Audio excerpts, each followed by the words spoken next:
Chapter 3, Gladiator School. I was sent through the 16-hour processing system at Rikers Island, which is the largest holding facility in America. At my arraignment, my public defender told me that this was the beginning of a horror show. 15 years to life was the time given for the crime I committed. Being locked in a cage and not able to see the possibility of freedom for 10 years ran through my body like a brush fire in the Midwest. I was frozen with fear, and tears of regret and pain filled my eyes.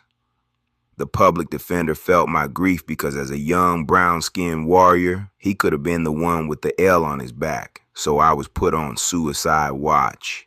NIC Infirmary Center. I arrived in Fort North at 3 a.m. No cells. It was a large room with 30 beds lined up on either sides of the room. It had a TV dining area, a bathroom with 4 toilets and 4 sinks and a single shower, all under the close observation of 2 female guards and 3 cameras. The inmates there were all under mental observation or were hiding out because general population was the center of this cesspool and dangerous for all.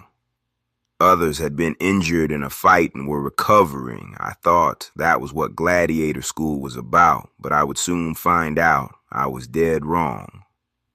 Life in NIC was quiet because nobody wanted to return to the nightmare of general population, and my demon remained in hibernation. He knew he could return at will and waited to feed. He knew this was the start of his own quest to Devil's Paradise, so we waited like a cobra on the hunt for his time to strike. Now my lighter grew slowly because the torture my family endured caused them to visit every other day in hopes of freeing me from this hell. I was also allowed to make phone calls which gave a little love and minuet happiness, but never enough to fill my lighter side with the energy and strength we needed. 2 months, and I was reevaluated by a jail psych, and she determined that I had adjusted well to my present situation, as if I had a choice, and I was mentally ready for official gladiator school. My next stop was the Queen's House of Detention. I was sent to administrative segregation, aka PC, protective custody, or Punk City. This area was different from NIC and was much closer to the belly of the beast. There were 4 tiers each, with 15 cells on each one, and 1-day room with a TV and park-style benches. I was in 3UA, 9 cell. The CO led me to my new home, and as the gate banged close, it rattled every bone in my body.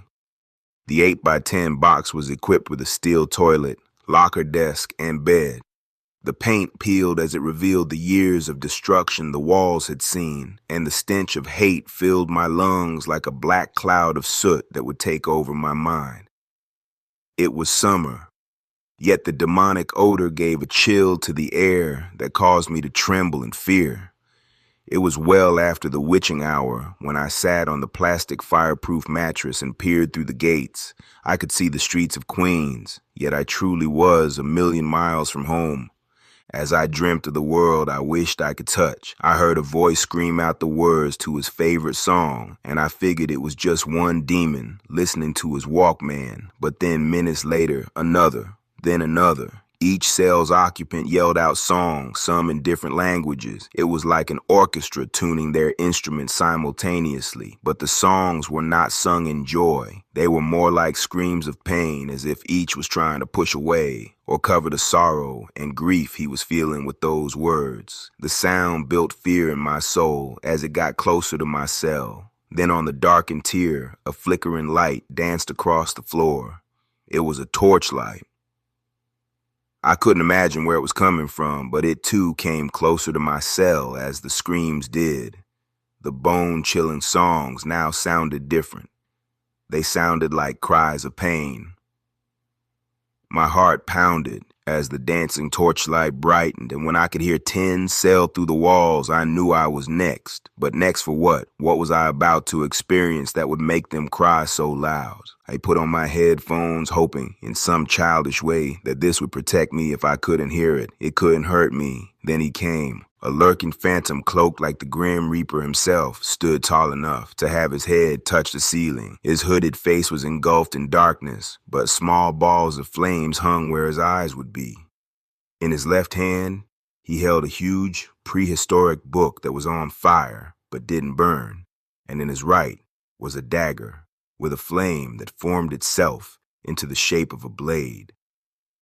Being struck with fear is a total understatement. Then he spoke, not in a loud, defining voice, but a low, monotone whisper, yet I could hear it clearly. I am the Demon Pain, here to bring you what you have asked for.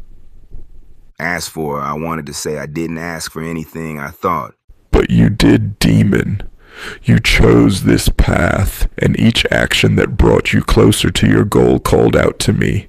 In this book are tales of horror, bloodshed, and torture that have been kept as long as you demons have walked this earth.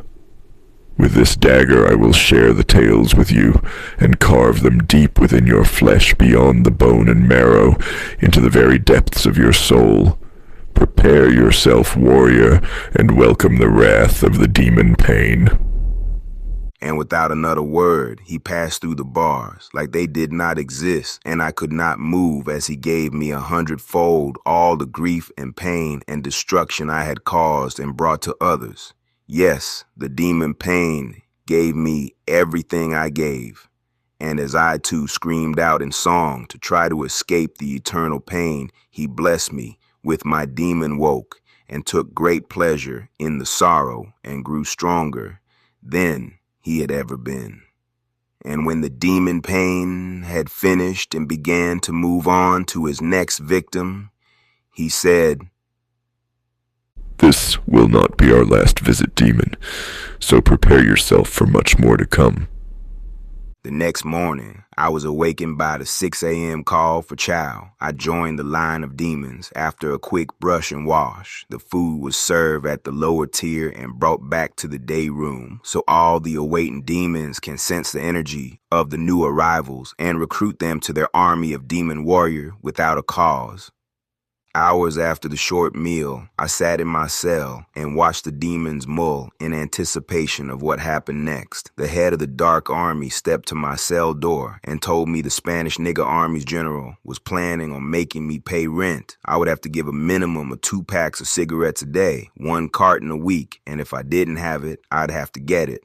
Of course, my demon's rest was over. Confrontation would soon come, and he was ready to feed, so his response was war. But Turmoil, the black niggas general, told me it was a no-win situation. If I stood alone, their homemade weapons would release my blood with pride. But if I joined his army of soldiers, I would be protected. Instantly, the demon saw the treachery in the form of friendship, but it was acceptable in this gladiator school, and we would find a way to thrive in it. Now on my tier, there was 7 dark, black niggas and 7 light Spanish niggas, which kept our tier relaxed. On Term's tier, there was 13 black, 1 light, and 1 Caucasian, which was perfect for him. The 2 lower tiers were a toss-up, and there were constant battles because of it. No lead meant beef on a reg.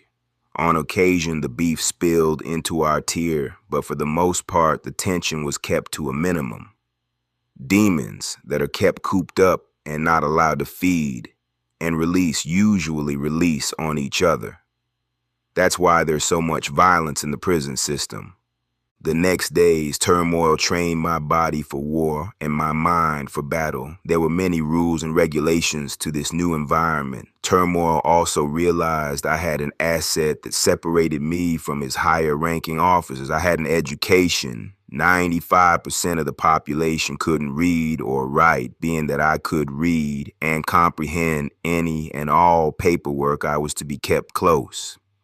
I could help when he didn't trust his public defender. He could come to me and check his hand. True, I was not a lawyer, but I knew more and understood more than the rest. I also had the gift of verbal finesse, which could bring any demoness to her knees in submission. which was a much greater asset in this demonic realm. The demon realized how much turmoil depended on us. I helped him sustain major parts of his demonic lifestyle. Without me, his demoness would not come to visit and bring the things from the outside world that he needed to sustain power. Professor was my new name, and I had a better understanding of the art of war than he. Later, I would realize how much 2 years of psych and sociology classes would help my rise in the empire of the Dark Army. I had the ability to control the Dark Army, but not yet the desire and turmoil had to make sure it stayed that way. If the other soldiers recognized my status and gave me what my hand called for, I may taste the sweet juice of power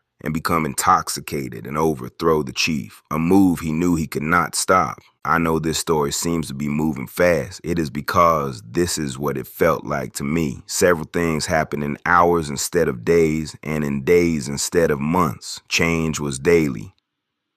And when change happens this rapidly, problems definitely occur.